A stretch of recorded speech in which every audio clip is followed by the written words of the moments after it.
Ils n'ont pas cessé de massacrer les manifestants en Iran. La situation ne s'est pas calmée. C'est un mensonge. C'est à Trump de décider. Et il a promis de venir, donc il doit tenir parole. On se fait toujours avoir avec ce jeu. Oh oui, eh bien, la diplomatie, vous savez, il faut juste être pragmatique. Parfois, non, on a déjà entendu ça avec Hitler. Désolé, ça ne marche pas.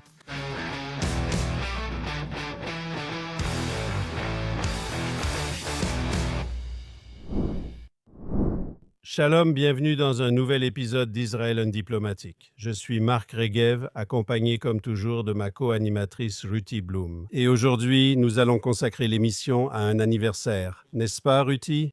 Oui, hier. Aujourd'hui, nous sommes le 21 janvier et enregistrons ceci. Hier a marqué une année complète du deuxième mandat de Donald Trump. On pourrait dire après 4 ans. C'était la fin de sa première année et nous devons parler de ses réussites, de ses échecs, etc.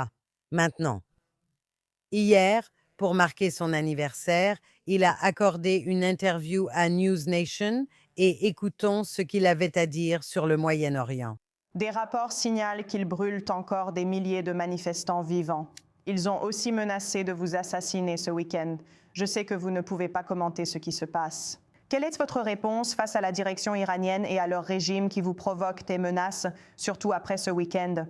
Vous avez évoqué la nécessité d'une nouvelle direction en Iran. Eh bien, ils ne devraient pas faire ça.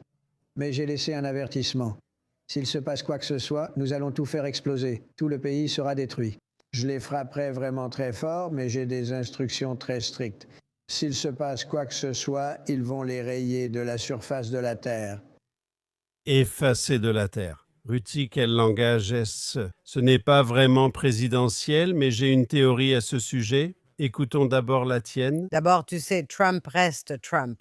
Quand il parle, il dit souvent il, eux, sans qu'on sache toujours de qui ou pourquoi. Parce que lorsqu'il évoque deux groupes différents dans une même phrase, il emploie il ou eux et non des pronoms transgenres.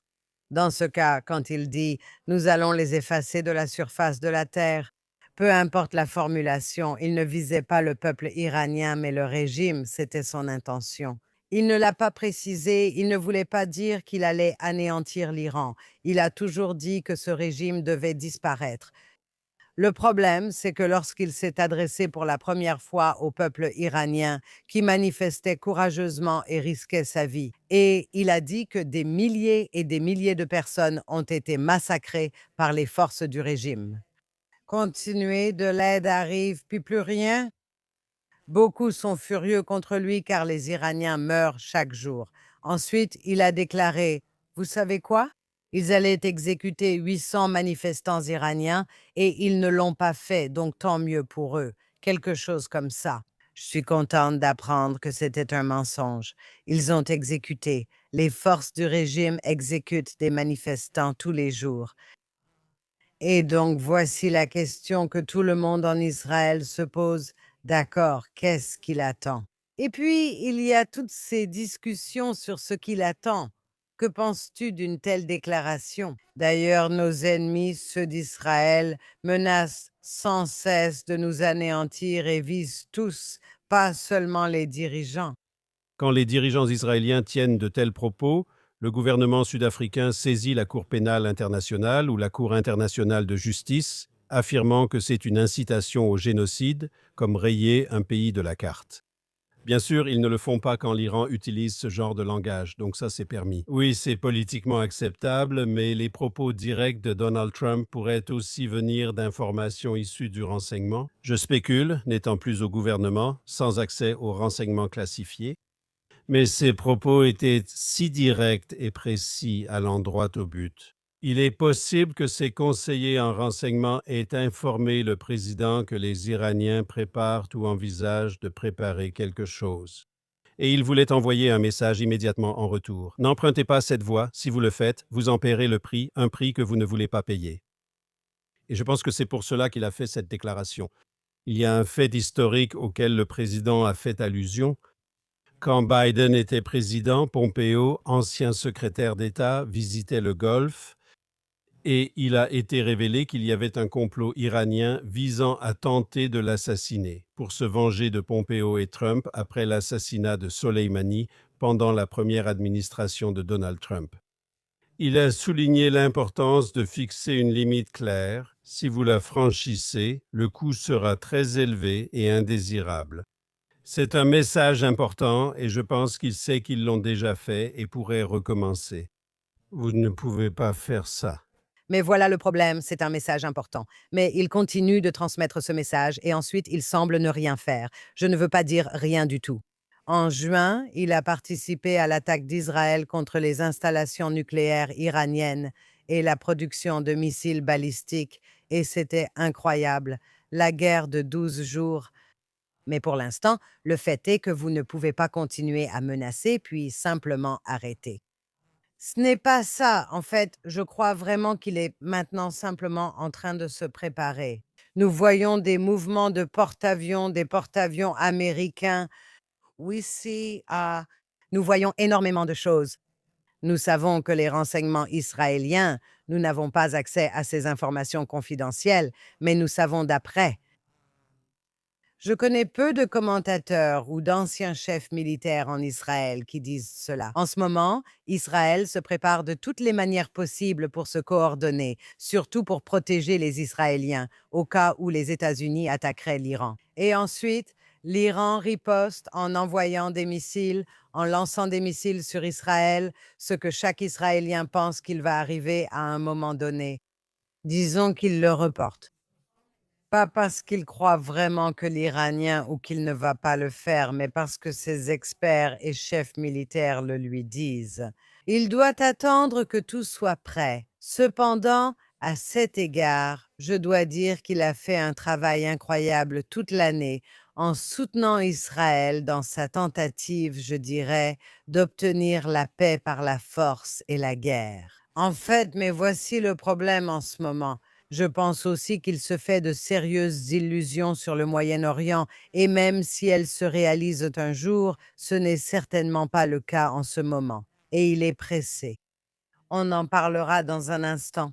Je veux dire, par exemple, son soi-disant Conseil de la paix pour la réhabilitation, ou peu importe comment vous l'appelez, la reconstruction de Gaza, et son fantasme à propos de la Syrie, une Syrie unifiée en route pour rejoindre tous ces accords de paix. Comme tu le dis, mais il a fini sa première année. Que retenir de sa gestion d'Israël au Moyen-Orient? Trump affirme clairement qu'il n'est pas Obama. En d'autres termes, il n'a pas peur d'utiliser la force s'il estime que c'est nécessaire pour les intérêts des États-Unis. Il n'est pas George W. Bush. Il critique fortement les néoconservateurs et rejette la construction de nations ainsi que la diffusion de la démocratie. Il ne veut pas de soldats américains engagés dans des guerres interminables. Oui, c'est ça en fait. D'un côté, il n'est pas pacifiste, au contraire, il est prêt à utiliser la force. D'un autre côté, il est très économe. Il est très chirurgical, il est très précis dans la manière et la façon dont il utilise la force militaire. Il a éliminé chirurgicalement les installations nucléaires iraniennes. Le risque était jugé très faible par les Américains, bien qu'il existe toujours. Il a atteint son objectif, comme nous l'avons vu avec le Venezuela. Il use de la force avec puissance, efficacité, mais de façon limitée. Il agit puis se retire. Je pense que c'est une réaction aux excès de Barack Obama et George W. Bush.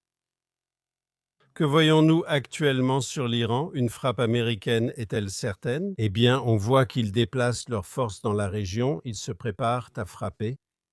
Ma question reste, comme discuté la semaine dernière, le verdict n'est pas encore tombé.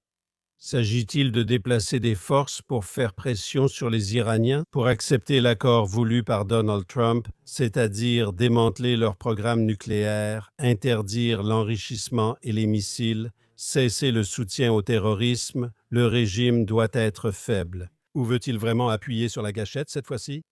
La question est, peut-il tirer Houthi sans preuve visible? Une action iranienne? Ce n'est pas assez qu'ils pendent une ou deux personnes, il faudrait qu'ils massacrent à nouveau ouvertement leur peuple. Ils doivent faire quelque chose qui justifie une frappe américaine, et je ne suis pas sûr que ce soit facile. D'accord? Tout d'abord, il n'existe aucun accord selon lequel l'Iran renoncerait à ses armes nucléaires ou à ses missiles balistiques. Ça n'arrivera pas. L'Iran a des ambitions hégémoniques régionales et mondiales. C'est une théocratie idéologique. Cela n'arrivera pas. C'est pareil avec le Hamas à Gaza. Cette idée selon laquelle il faut les persuader d'abandonner leurs armes, ça n'arrivera pas. Deuxièmement, ce n'est pas vrai qu'il n'y a pas de provocation. Et je ne parle pas seulement du fait qu'il menace la vie de Trump. Il y a déjà eu 2 véritables tentatives d'assassinat contre sa vie. Non, ils n'ont pas arrêté de massacrer les manifestants en Iran. Ils ont imposé une énorme coupure d'Internet.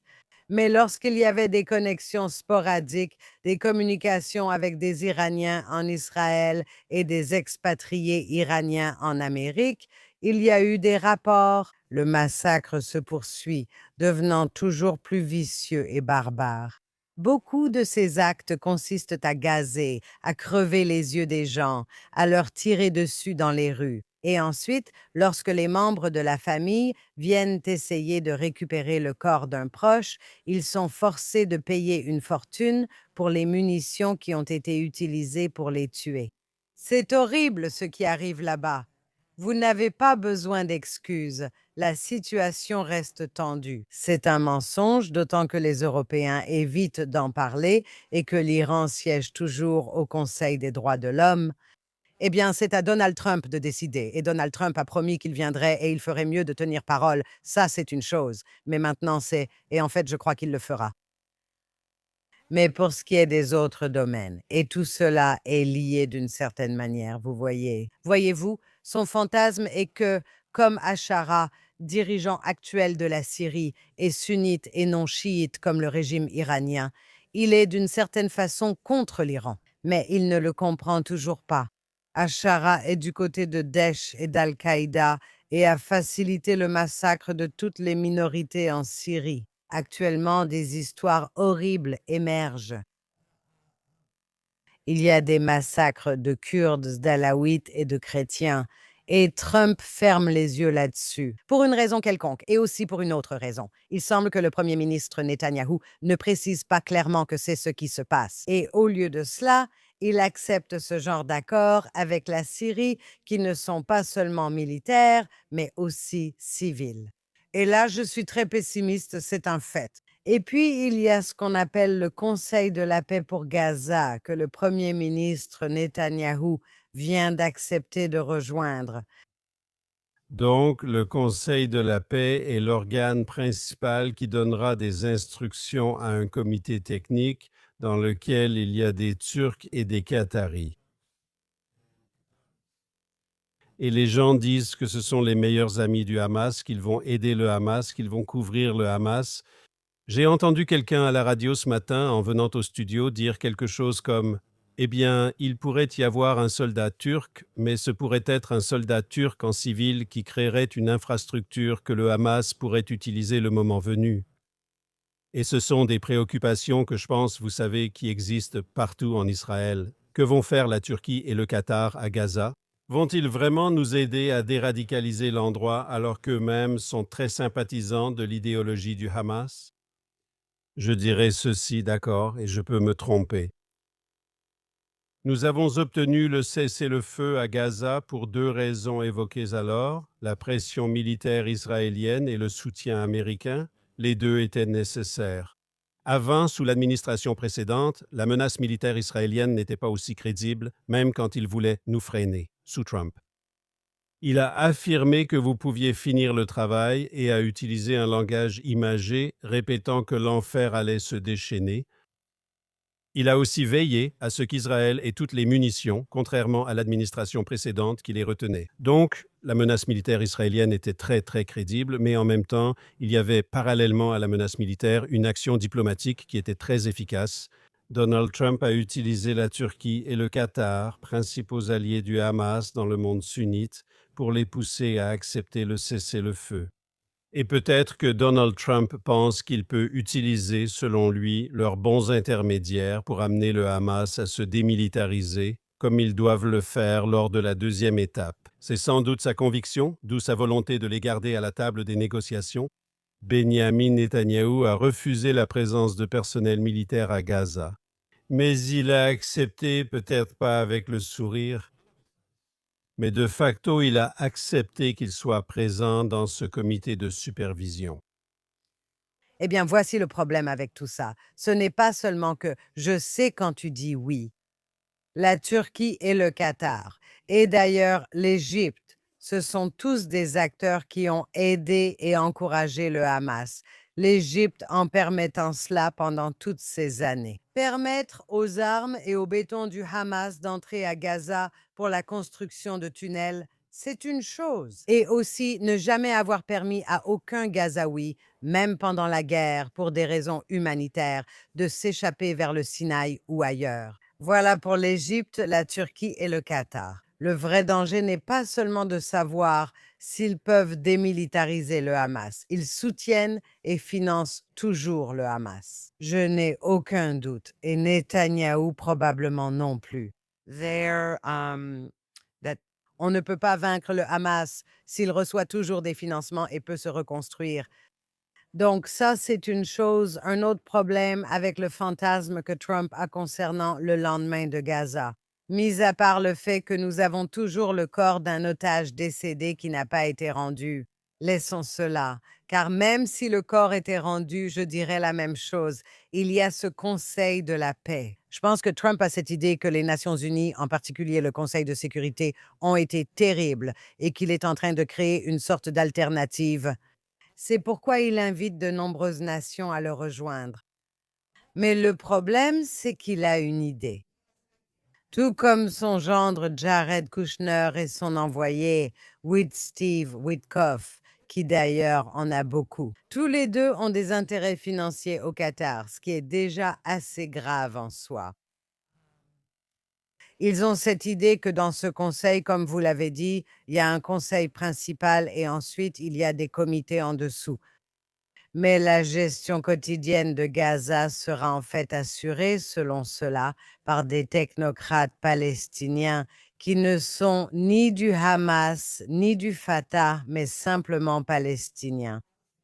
Vous savez, des gens d'affaires ou des personnes qui n'ont aucun intérêt pour le terrorisme, c'est une illusion. Ça n'existe pas, d'accord? Et même s'il y avait une telle personne, le Hamas ferait ce qu'il a toujours fait comme il l'a toujours fait. Il les jetterait du haut des toits. Voilà où se trouve le problème. L'idée que cela va d'une manière ou d'une autre régler la situation à Gaza et la débarrasser de ces terroristes est une pure utopie.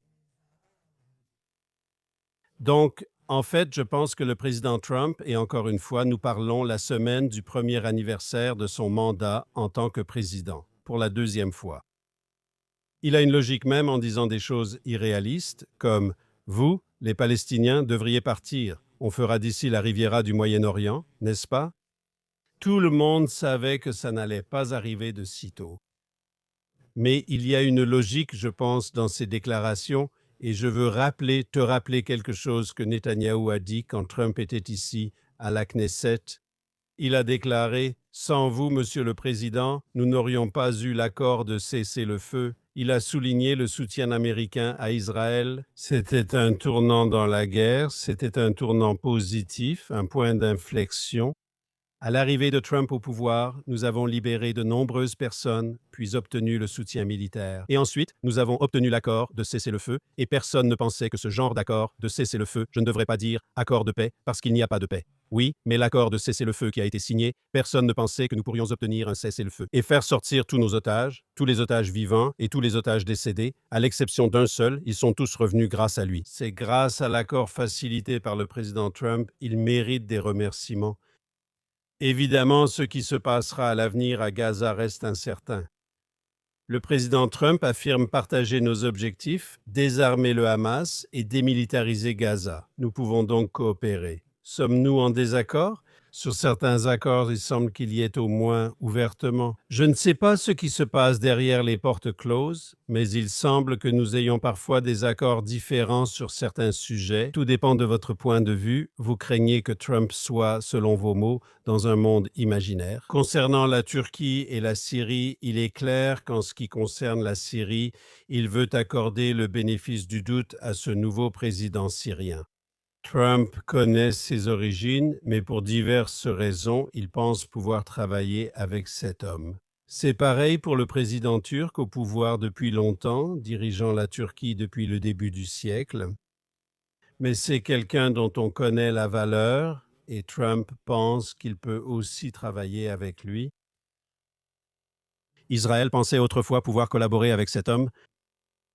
Contrairement à toi, je pense qu'on peut conclure des accords avec les Turcs car ils sont pragmatiques malgré leur idéologie.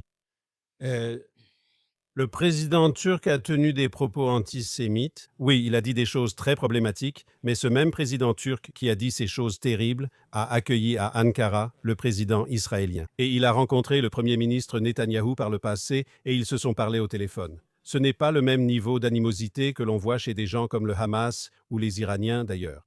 Le nouveau venu en Syrie qui fait partie de l'orbite turque, à bien des égards, il dit tout ce qu'il faut. Tu dis ne pas le croire, moi non plus. Est-ce possible? Peut-on conclure des accords, même temporaires, qui servent les intérêts d'Israël? Je pense que cela mérite d'être exploré. Mais regarde son comportement, regarde ce qui se passe en Syrie. Je ne pense pas que la plupart des gens réalisent les massacres de masse qui sont en train d'être commis en ce moment même en Syrie. Je ne parle pas de faire des accords ou de discuter avec lui, ce n'est pas la question. Aussi, Erdogan n'est pas les Turcs, il ne faut pas confondre. D'accord, c'est un djihadiste et ça m'est égal que le président Herzog soit allé lui parler. C'est un ennemi juré de l'État d'Israël et du peuple juif. En parlant du peuple juif, je voudrais mentionner un autre grand accomplissement de Trump qui concerne aussi l'Amérique et, d'une certaine façon, l'Europe. Euh, Par ses déclarations en Amérique, il n'a pas toléré l'antisémitisme. Il a fermement averti les universités qui permettent aux étudiants pour la justice en Palestine d'appeler au génocide. Il dit « Du fleuve à la mer et tous ces actes horribles, je retire les financements fédéraux. » Il sévit contre tous les immigrés illégaux, dont beaucoup sont musulmans, et il y a aussi non seulement beaucoup de criminels et de gangs. Comme il l'a dit, il a passé une conférence de presse, genre 2 heures de conférence de presse à montrer tous les criminels qu'il a expulsés.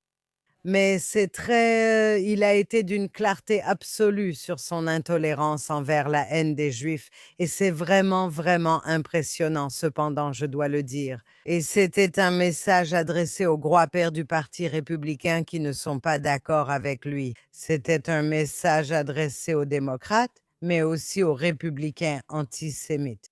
Et je pense que voici le défi du leadership.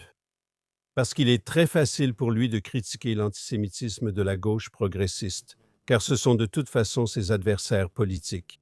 Après un certain temps, il s'est exprimé fermement ce mois-ci contre l'antisémitisme à droite, déclarant « Il n'y a pas de place pour l'antisémitisme dans le mouvement Make America Great Again ». Il a enfin pris position, même si moins vite que pour l'antisémitisme de gauche. Mais mieux vaut tard que jamais. Il l'a affirmé clairement. Et je n'ai aucun doute que personnellement, il n'est pas antisémite. Je pense qu'il a compris l'influence de certains de ces blogueurs antisémites et de ces personnes antisémites, vous savez, des podcasteurs et ainsi de suite. Peut-être ne voulait-il pas les affronter, mais il s'est levé et a affirmé qu'il n'y avait pas de place pour l'antisémitisme dans le mouvement Make America Great Again. C'est très important. Restera-t-il ami avec eux? Leur donnera-t-il encore une tribune? Sont-ils toujours les bienvenus à la Maison-Blanche? Je ne connais pas les réponses à ces questions. R-U-T-H-I-E. Eh bien. Tucker Carlson a été vu plusieurs fois cette semaine à la Maison-Blanche. Mauvais signe, très mauvais signe. C'est différent, et c'est mauvais signe car il est très proche de John David Vance, le vice-président, et le fils de Tucker travaille pour lui. Ce n'est pas bon signe. Et je vois de plus en plus de républicains sur les réseaux sociaux dire qu'ils espèrent vraiment que Marco Rubio change d'avis et qu'au lieu de soutenir John David Vance, il se présente à nouveau contre lui lors d'une primaire. Tout cela ne se passe pas maintenant. Il nous reste encore 3 ans avec cette administration, mais c'est un mauvais signe et c'est vrai. Je le répète, il faut observer le comportement de ces personnes. Les massacres en Syrie doivent cesser. Je veux clarifier. Vous venez de dire que le président de la Turquie est un djihadiste. Je pense qu'il faut plus de nuances sur l'islam politique.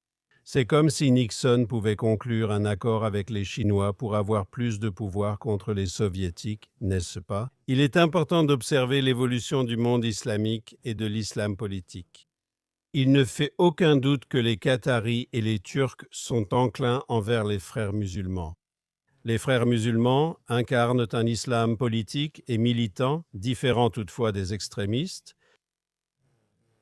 Ils peuvent être similaires à certains égards, mais il y a des différences notables. Encore une fois, je vous rappelle que le président turc accueille à Ankara. Le président israélien reçoit un accueil officiel. Vous pouvez penser qu'il fait semblant et être cynique. C'était il y a un moment. Non, non. Non, mais il a eu une période antisémite. En d'autres termes, je pense qu'au final, les Iraniens, comme l'a dit Kissinger de façon célèbre, pour eux, l'Iran est une cause, ce n'est pas un pays. En d'autres termes, ils sont entièrement tournés vers l'exportation de la révolution de Khomeini dans le monde, n'est-ce pas? C'est ainsi qu'ils le voient. Je pense que lorsque je regarde le président turc, je vois quelqu'un qui se considère comme un nouveau sultan, comme un néo-ottoman. C'est la politique de puissance, donc elle respecte la puissance. Et tant qu'Israël sera fort, il fera attention à ne pas aller trop loin dans la lutte contre Israël. C'est ce que je crois. Il soutient et héberge le Hamas. Oui, il a accueilli Herzog avant la guerre et soutenu le massacre du 7 octobre. C'est un acteur maléfique sur la scène mondiale. Soyons clairs là-dessus. Je veux dire, vous pouvez penser, oui, vous pouvez traiter avec ceux-ci et vous pouvez traiter avec ceux-là. Et on finit toujours par se faire avoir. Si vous me permettez de le dire, chaque fois qu'on joue à ça, oh oui, eh bien, la diplomatie, vous savez, il faut juste être pragmatique. Et parfois, non. D'accord, on a entendu ça aussi avec les accords avec Hitler. Désolé, ça ne marche pas. Nous devons agir, Israël en est incapable. Sa situation est délicate. C'est déjà difficile avec une administration à Washington hostile comme celle de Biden. Et si Kamala Harris avait réellement gagné à la place de Trump, nous aurions eu de gros problèmes. D'accord, mais c'est aussi difficile quand vous avez le meilleur ami qu'Israël ait jamais eu à la Maison-Blanche. Parce que le premier ministre Netanyahou, il ne peut pas s'opposer à lui. Je veux dire, il ne devrait pas. Je ne pense pas qu'il devrait s'opposer à lui, mais il est dans une position délicate maintenant. Parce que lorsqu'il s'oppose vraiment à quelque chose que Trump dit, fait, met en œuvre, ou même, vous savez, imagine, Netanyahou veille à ne pas s'opposer à Trump. Et cela entraîne toute une série d'autres problèmes. Et je n'envie pas Netanyahou pour cela. Et honnêtement, je ne vois aucune autre personnalité en Israël en ce moment. Qui aurait été capable de manœuvrer dans cette situation délicate? Aussi bien qu'il s'en sorte, nous l'avons compris. Tout ne s'est pas encore déroulé, bien sûr, mais le fait qu'il ait décidé de rejoindre le Conseil de la paix, par exemple. Eh bien, c'était malin parce qu'au début, il a dit « Oh non, c'est lui ». C'est malin parce qu'il dit « D'accord, je suis d'accord avec ce que Trump veut. Je suis d'accord avec cette alternative. Je ne sais pas. Nations Unies ou Société des Nations, comme vous voulez. » Mais il sait, tu penses, il ne sait pas que tout ça, c'est essentiellement des balivernes et qu'il va forcément y avoir une autre guerre à Gaza. Il le sait, il ne me l'a pas dit, il ne le dit à personne d'autre, mais je sais qu'il le sait parce qu'il n'est pas stupide. Mais aussi, Trump dit ça, n'est-ce pas? Trump dit aussi que si le Hamas ne se désarme pas, alors, tu sais, on peut entrer et finir le travail. Je ne pense pas qu'il y ait de différence stratégique entre Netanyahou et Trump sur la question principale. Le Hamas doit se désarmer. Peut-être que Trump a plus confiance en sa capacité à le faire sans action militaire que Netanyahou n'a cette confiance. Netanyahou pourrait le croire. C'est inévitable, mais on agira quand il sera prouvé que le Hamas refuse de se désarmer. Euh, je pense que vous savez, quand on regarde la première année de Trump, ça peut nous donner confiance pour le reste de son mandat. Il est un ami d'Israël. Je pense que Netanyahou a raison. Coopération et coordination inédite, non? Et nous nous disputons à propos, vous savez, des choses périphériques, et vous avez totalement raison. Le rôle des dirigeants israéliens est de dire où plaçons-nous une ligne rouge? Monsieur le Président, nous ne pouvons pas le faire correctement, vous devez choisir vos batailles. Je pense que la grande question, c'est l'Iran et s'assurer que d'ici la fin de l'année, la situation l'ait radicalement changé pour le mieux. Vous pouvez et devez faire preuve de flexibilité concernant la Turquie et la Syrie, au moins par pragmatisme. Je sais que vous avez dit que c'est un gros mot. Être dans le monde politique, c'est prioriser ce qui compte le plus pour moi et reléguer le reste au second plan. Je peux attendre ou éviter de me disputer avec lui. L'essentiel, ce sont les questions stratégiques pour Israël. La chose la plus importante, c'est que l'Iran soit traité de la bonne manière et que Gaza évolue vers le succès. Si, concernant la Syrie, c'est plutôt comme maintenir le statu quo ou repousser le problème à plus tard, ce n'est pas du temps perdu si on utilise le temps prévu pour traiter des sujets importants avec l'Iran et Gaza. Je suis d'accord avec vous, car même si le régime iranien tombe, cela ne garantit pas immédiatement la stabilité. Je déteste ce mot parce que c'est l'un de ces mots agaçants de la diplomatie, la stabilité dans la région, comme si c'était toujours une bonne chose. Non, il n'y en aura pas. Il va y avoir beaucoup de chaos, j'imagine, dans l'immédiat, mais il faut que ça parte. Ce régime-là, et cela va affecter le Hezbollah au Liban, le Hamas à Gaza, et le djihad islamique, aussi dans l'autorité palestinienne, etc. Cela aura un impact, y compris sur la Syrie. Aussi, je dois dire que c'est l'une des choses pour lesquelles Israël se prépare. D'après ce que j'ai compris, grâce à ce que j'ai appris de personnes bien mieux informées que moi, surtout en ce qui concerne les questions militaires, Israël ne se prépare pas seulement à une sorte de frappe de représailles de l'Iran dans le cas où Trump attaquerait. Mais cette fois, le Hezbollah, ce Hezbollah qui s'est réarmé, et Dieu merci, Israël bombarde chaque jour des cibles du Hezbollah, mais ne l'a toujours pas complètement vaincu. Le Hezbollah se prépare à soutenir l'Iran et à attaquer. Être attaqué sur plusieurs fronts complique la situation. Et je pense que l'armée israélienne, les services de renseignement et toutes les forces de sécurité se préparent aussi à ce genre de scénario. Sans oublier peut-être les Houthis du Yémen, tu vois. On est donc en quelque sorte dans un statu quo. Comme je l'ai dit, tu as raison. Il faut établir des priorités. Je soulignais l'importance de privilégier certaines choses. Il est aussi crucial de ne pas s'imaginer un monde de rêve où la paix éclate partout au Moyen-Orient avant d'en savoir vraiment assez. Et juste là, je pense à Trump. Ce qui est incroyable avec Trump, c'est qu'il ne connaît en fait pas la plupart de l'histoire. Il y a tellement de choses qu'il ignore. Et pourtant, malgré toute cette ignorance, il a l'instinct de base, comme ce qu'on fait face aux brutes dans la cour de récréation. D'une certaine façon, cela a mieux réussi que la plupart des présidents que nous avons connus, et je ne sais pas, depuis longtemps. Ce qui est incroyable chez lui, c'est qu'il est si unique que les dirigeants ne savent pas comment le gérer. Parce qu'en fait, il ne lit pas de livres et ne connaît pas exactement l'histoire du Moyen-Orient. Si tu lui demandais, tu sais, comment s'est passée l'histoire du Moyen-Orient ou de l'Empire ottoman, je parie qu'il ne sait pas. Et pourtant, il semble mettre en place des politiques qui vont dans la bonne direction. Nous devons conclure. Vente, mais je veux mentionner le Liban que tu as évoqué. Si l'Amérique attaque l'Iran, ce qui est tout à fait possible, Espérons-le. et si le Hezbollah frappe Israël en réponse à cela pour soutenir les Iraniens, je pense que ce sera une occasion en or pour Israël d'en finir avec le Hezbollah. Je pense qu'il sera clair pour tous au Liban, hors Hezbollah, y compris la communauté chiite, que cette guerre a été déclenchée. Ce n'est pas à cause du Liban, mais bien de l'Iran, n'est-ce pas? Ils seront en colère contre le Hezbollah. Ils seront furieux contre le Hezbollah d'avoir entraîné le Liban dans une guerre qui ne les concernait pas du tout. On pourrait en fait considérer ce genre d'erreur du Hezbollah comme le point de départ d'un changement très très positif au Liban, une fois de plus. C'est pourquoi il est important d'être pragmatique et d'attendre le bon moment pour faire ce que vous devez faire.